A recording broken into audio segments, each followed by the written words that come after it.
সুপ্রিয় দর্শক, আপনারা দেখছিলেন যে দিনাজপুর মেডিকেল কলেজ হাসপাতাল এবং কলেজের ছাত্রীরা রয়েছে, এখানে তাদের দাবি রয়েছে।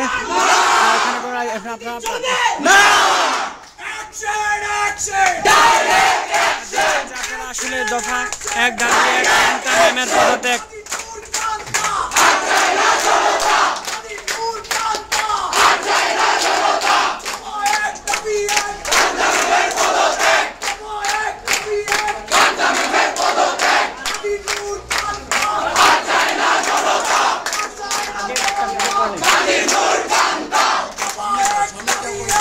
আপনারা দেখছিলেন যে বৈষম্য বিরোধী ছাত্র আন্দোলন যুক্ত হয়ে এবং দিনাজপুর মেডিকেল কলেজ হাসপাতালের ছাত্ররা এখানের এই আন্দোলনে যুক্ত রয়েছে।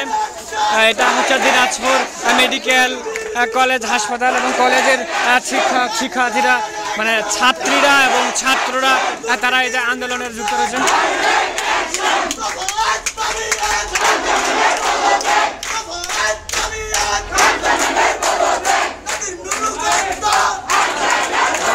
হবে না যতদিন ক্লাসের বয়কট, ততদিন আপনারা দেখছিলেন যে আসলে দিনাজপুর মেডিকেল কলেজ হাসপাতাল থেকে তারা যুক্ত হয়েছে। কি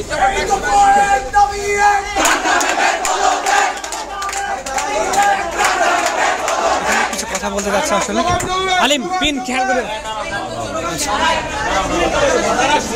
যতক্ষণ না আসে স্লোগান চলবে।